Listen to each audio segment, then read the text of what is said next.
fate. This is the way. Truth is, I am Iron Man.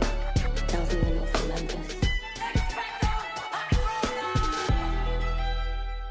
Hello, critics, non-critics, and friends. Welcome to the Film Optix podcast, brought to you by the Drive-In Podcast Network, where we discuss film, TV, and all things Hollywood. Here on the show, I'm your host, Christian, and I'm joined by my co-host, Devin, and we're about to take the red pill one last time and see how deep the rabbit hole goes with our latest film review, the latest film to hit theaters and HBO Max this past weekend, and that is The Matrix Resurrections. And before we begin, I don't know. That blue pill is looking pretty appetizing after watching this one. Honestly, yeah. Look, what did you say? I'm a blue pill guy. It's just take it easy, chill back, and just let your life just coast on by. There's nothing wrong with that whatsoever. But before we begin today's show, you can listen to our podcast on platforms around the internet. And if you're a new or seasoned listener to the show, we would love to hear from you guys. Follow us on Instagram and follow us on Twitter at FilmOptix. That is Optix with an X. Devin, Merry Christmas Eve. How you been? Eve. This is our second day recording in the row. Yeah. Good. Hey, we were just trying to get through this, get this stuff done. But yeah, do anything productive, anything fun today, or kind of just chill at home? Did some last second Christmas shopping. Got that done. Oh, nice. I got you. Very easy when you're just scooping up gift cards. That's how it should be. Who doesn't like a good gift card? You know what? I agree, because pretty much every year for my sister, I give her a like an Amazon gift card, or like Banana Republic, whatever it may be. And it's just so much easier. Like, honestly, when people ask me, I'm like, just give me money, because that's what I want. So I can either save it or spend it. It is the best. It's the best gift out there. It's the gift that keeps on giving, really. Like, you can buy yourself something nice, and it's like, hey, instead of like going through all the hassle. Well, I will say really quick, it was kind of fun making like a list when you were younger and like praying that like your parents actually picked up the right thing. Like what I used to do, I would make a list, but then I would kind of like take like magazines or whatever and kind of like cut out what I wanted. And then you kind of like glue it on. It's like, here, take it. It's literally like when you're a kid, it's great because it's all the things you've wanted throughout the entire year where you don't have money. Now we have money, but we don't have any time to do anything. Kind of sucks, but hey, that's just being an adult. And honestly, Devin, in just over 2 weeks, it'll be 2022. Think about that. Crazy. It's 2022, the year that you finally take the red pill, or you're going to keep on taking the blue pill? I mean, I don't know if I want any pills. I think we should just end it. All right. Just stop the train here. All right. Well, that's our review of The Matrix Resurrections. Like, share, subscribe. Maybe a purple pill. Okay. Combined. But like, what serves? What would that serve though? I don't know. I mean, you have complete control, and you can choose to join the Matrix or choose to hang out in the artificial world. Like, as in, leave the artificial world, or whenever you want to. It's whenever you want to, without having to take. Okay, yeah, it's like having a vacation home. You just kind of go off to the Matrix, have some fun. I don't know who would actually want. I mean, it's nice. You're awake. You're woke. Whatnot. You're taking the red pill. It's cool. You can fly. Yeah, that's true. That's very true. And then you get to learn some kung fu and all that stuff. But yeah, it sounds pretty sweet. Unfortunately, AMC did not take our Mike and Ike's idea. So I don't know what's going on there, but it's IGs instead. Yeah, I got to talk to their head of marketing, see what's popping up over there. But man, are you ready to get into our Matrix Resurrections review? Let's do it. We're taking the red pill one more time, and then we can take the blue pill for the rest of our lives. Because I don't want to think about this series for a very long time after this, to be completely honest. I mean, I've seen some people clamoring for a sequel already. Do we need it? Do we even need this one? It seems well. We'll get into it. So, ladies and gentlemen, we'll be right back with our Matrix Resurrections review. Excuse me, the Matrix Resurrections review right after this short break.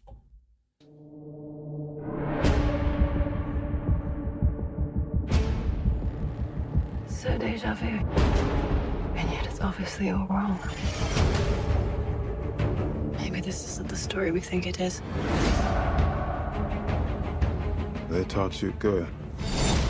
Made you believe their world was all you deserved. But some part of you knew that was a lie. Some part of you remembered what was real. It's so easy to forget how much noise the Matrix pumps into your head. Something else makes the same kind of noise. War.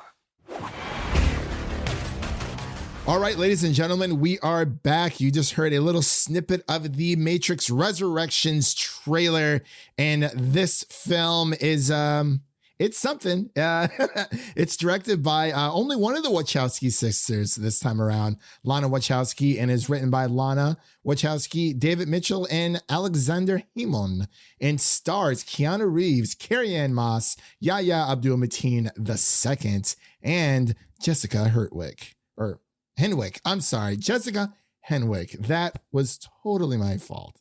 Forgive me, Jessica. I do apologize. But the story is as follows. Return to a world of two realities. One, everyday life. The other, what lies behind it. To find out if reality is a construct, to truly know himself, Mr. Anderson will have to choose to follow the white rabbit once more. I tried to make it as Morpheus as possible, but that didn't really happen. So it is what it is. But man, oh man, like I said, we're here. We're at the end of the road. We finished our franchise revisited series with The Matrix. So if you haven't caught up on that, all 3 episodes are available on the podcast for you guys. It's a very steep downward hill. The series. Yes, it is. Yes, it is. It's not much of a hot take that I have, but I'll save it here for later. But Devin, give me your initial thoughts on Matrix. Like everyone, actually, hold on really, really quick. I'm getting ahead of myself. For everyone out there new listening, we usually give a spoiler initial reaction section first. And then when you hear that nice little bad boy, that means we're about to get into spoilers. But I feel like this is going to be a shorter episode altogether. But Devin, lay it on me. What were your initial thoughts on The Matrix Resurrections? This is a weird one, man. I don't know.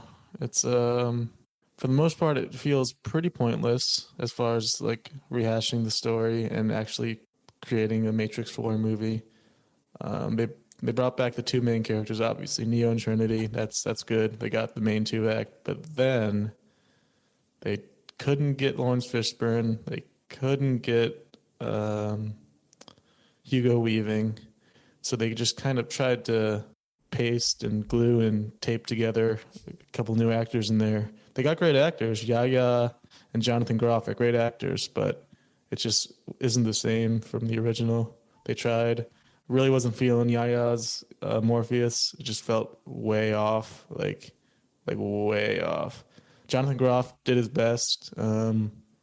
Again, just not the same as Hugo Weaving. It's just weird that they weren't able to get the actors, but they still tried to fill their shoes, and it just didn't quite work. As far as the story, I mean, it's a Neo and Trinity story again, which is nice, I guess. It is a resurrection after all, because Trinity is dead and Neo is not awoke yet. But yeah, there's a lot of meta references. It almost feels like it's trying to be weird and pointless on purpose in a way. I don't know if that makes any sense, but it just feels like there's a lot of jokes about unnecessary sequels, and it just, you can make those jokes, but it doesn't excuse making an unnecessary sequel. Like, you still did it. Like, you can make jokes all you want, but this feels pretty unnecessary at the end of the day.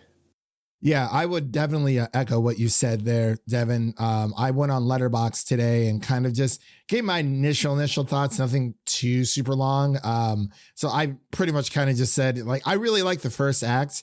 Like you said, it's very meta. It's very well self-aware as well. So it's I also like the first part as well. yeah, like the first act was really, really cool. And then it gets into the second act and I lose all sense of understanding of what's going on and like why it's cool, but it's like it was too muddled, too messy for me.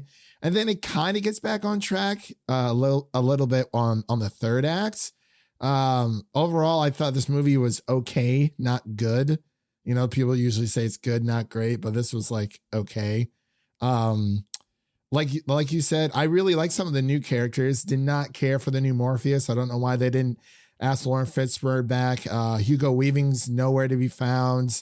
Neil Patrick Harris to me doesn't really feel very, very campy. Very out of his. Like I'm fine with him being campy, but it's just like with a movie like this, he's very out of his element because it's like when you usually think Neil Patrick Harris, like the last thing I watched him in was 8-Bit Christmas on HBO Max. So that was a nice little Christmas movie.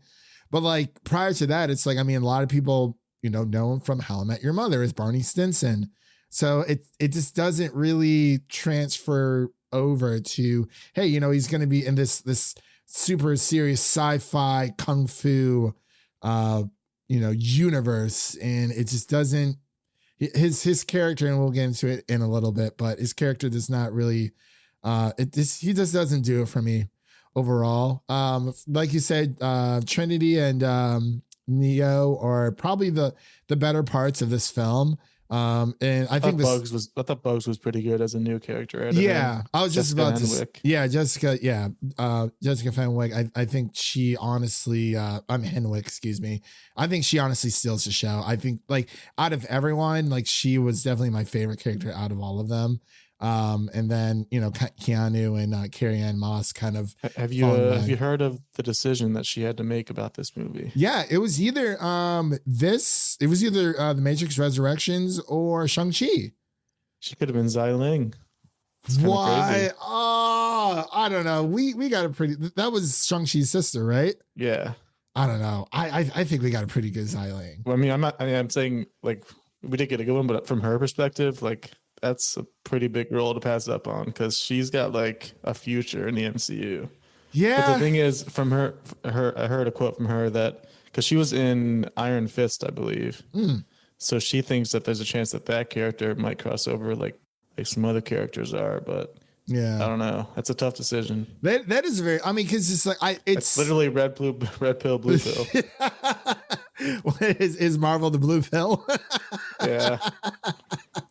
I mean, it's not too terrible. It's just, I think, no matter what people think about this movie, there's one thing that stands true. She does a fantastic job. And, whenever she goes in for like other auditions, through her portfolio, when they see her performance, they're going to see something great. They're not going to be like, oh, well, you were in this kind of crappy movie and we don't really want you in this really awesome, interesting movie that we're doing. So thanks, no thanks. But that is a tough decision. And, I'm sure she had her reasons for choosing Matrix, like you said, over Shang-Chi. And, it could be that they could be pulling in some of those, characters now that Marvel like has the rights back to like Daredevil and Iron Fist, things of that nature. So there is a really big chance. And I don't know. I think she made a good move. Like, I can't necessarily say it's a right or wrong thing because as long as she's giving a great performance, I think that's all that really matters. Like her line delivery, the action, and when I actually wanted to talk about the action, it felt of this movie, it felt very not organic. Like within the final act, especially, it's just all Neo force pushes. That's all it is. He's just like using his force push over and over again. And they're on their motorcycle. It's like, I mean, he's been back into the Matrix for a while because we thought Neo was dead. We thought that Trinity was dead as well because she was literally impaled. It being called Matrix Resurrections. It's just, I don't know, the whole movie, like it moves at a steady pace from the beginning. And like I said, the middle, I was just like, what is going on? Like, they're trying to. There's a very specific scene where that I was just lost completely, and I just did not even know what was happening. Yeah. So do you want to get into spoilers? So I feel like we're kind of getting to that point. All right, ladies and gentlemen, that is your first spoiler warning for The Matrix Resurrections again. That is your second spoiler warning for The Matrix Resurrections. So if you haven't seen it, I say watch it on HBO Max, personally. But if you are a big, I mean, we're big moviegoers, but it's like, time constraints. And nowadays it's more of, there's certain movies that I kind of only want to watch in the theaters. And to be honest, Matrix Resurrections was not one of them. I thought it looked aesthetically very, very pleasing, but overall the substance, it was like watching The Rise of Skywalker. This Rise of Skywalker looked phenomenal. Oh my gosh. Some of the best like still images, picture shots I've ever seen, but the story wasn't really there. With this, it just feels a bit all over the place, but I'll turn it back over to Devin so we can talk about, what is that one specific scene you wanted to touch on? That fight scene they had in that like broken down factory building or whatever with, they just looked like homeless people. I don't know who they were. One of them was the Merovingian from the second movie, the French guy. And then I don't know who they are. I don't know if I missed something from the prior 3 movies, but there's just these homeless people that pop up and start fighting. Dude, they were going like Kung Fu mastery. Who were they? I don't know. They just knew. They knew Kung Fu. Because I think was it the analyst who was there? He was like, I have some of your friends here.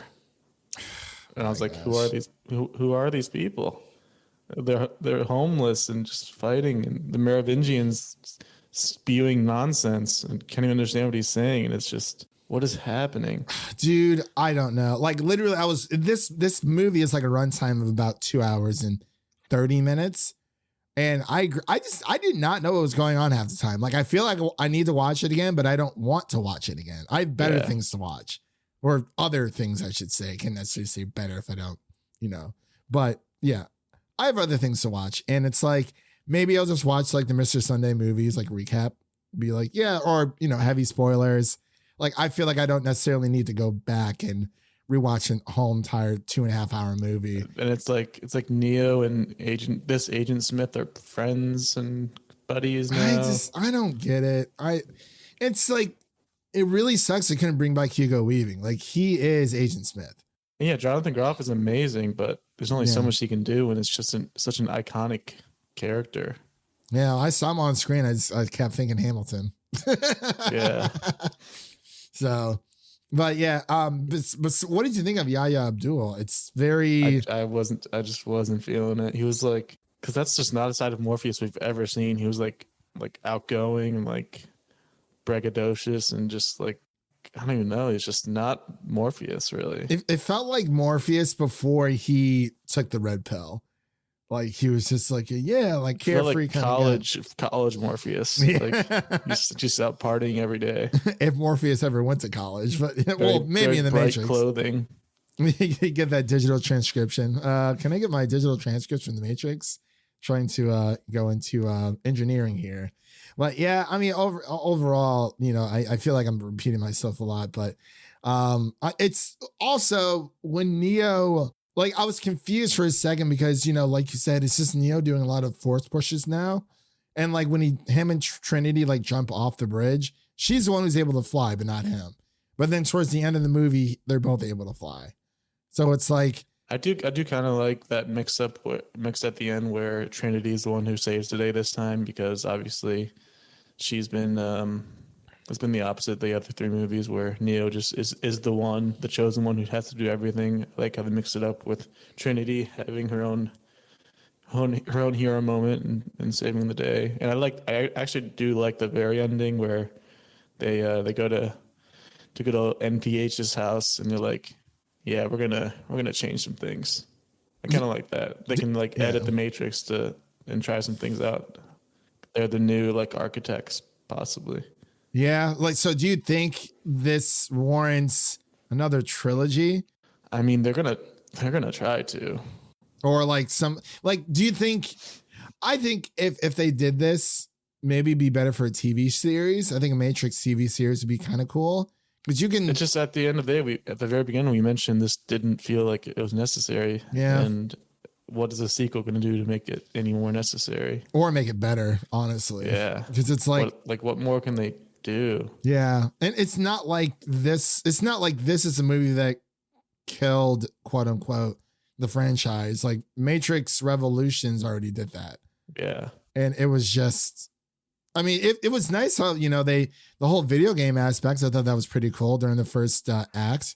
Yeah, I like the first act. I like the idea of, because I mean, it's pretty smart from the machine's perspective to make him a video game designer, because he's not going to forget everything about the Matrix. Like he's the one. He's Neo. He's not going to lose those memories. So in order to get around that, they made him a video game designer, and he made the first 3 Matrix games, which were just movies on a screen. Don't know how graphics are very advanced in that universe. I guess so. They're on that next gen. The green tints. I think they might have partnered with Xbox at some point. I'm not gonna lie. Well, Warner Brothers. There's always that rumor. Yeah, that is true. I was just referring more to the green tint, but yeah, we wasn't a green tint this time around, which kind of, I mean, is it really expected? No, but I kind of wish it was there. But this is a lot of things missing from this. I need to watch a YouTube video or something, like ending explained or something, to figure out what the heck's going on here. Cause I lost it. So, but it's, man, I think this might be the shortest one we've done. Is there anything else? They bring Jada Pinkett Smith back as an old that old was lady. Terrible, dude. Yeah. Terrible. That felt very rushed. Mm-hmm. They're like, who can we get? No one else wants to be in this. Come on back, Jada. Niobe, that's what we need. I'm surprised she came. What happened to Link? Where's he? I don't know. Where's the kid from Matrix 3 who kept following Neo around? Yeah, whatever that was. I don't know. Yeah, it just sucks. It's like half the cast is here. But we got, like we said, we got some pretty cool new characters. The other people within the Matrix, it seemed pretty cool. Some interesting stuff. I'm kind of drawing a blank on their names, but overall, I thought it was just a very lukewarm experience, to be completely honest. So I'm truthfully, I have nothing else to say about this movie. Is there anything else you wanted to bring up before we get into scores? Yeah, it's a nice quick one. Unlike the movie. Yeah. I think this is like one of our shortest ones of the year. Is this the longest runtime of the 4? I think it is. Yeah. Wait. Oh, of the 4 for the movies. Yeah, I think so. Yeah, because towards the end, I felt like it just kept going and going. And did you like those Bugs Bunny references over and over? Not really. And Warner Brothers name drop. As soon as they mentioned, I'm like, oh, like I was like, okay, that's kind of cool. It's like, yeah, it's cool. Like the first time, maybe the first 2 times, you're being meta. It's cute, but it also reminded me of Space Jam: A New Legacy. Yeah. Where it's like, oh, like we're self-aware. We know it's whatever. But Devin, what would you give The Matrix Resurrections your rating? So first Matrix was 95. Second Matrix was 75. Third Matrix was 50.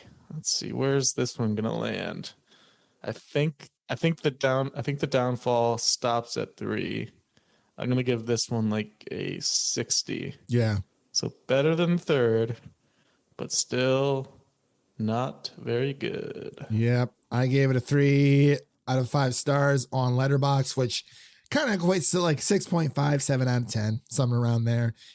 For me, it's very, the first Matrix is obviously the best, followed by the second one. And then I probably put this one at number 3, and then Matrix 3 at the very bottom.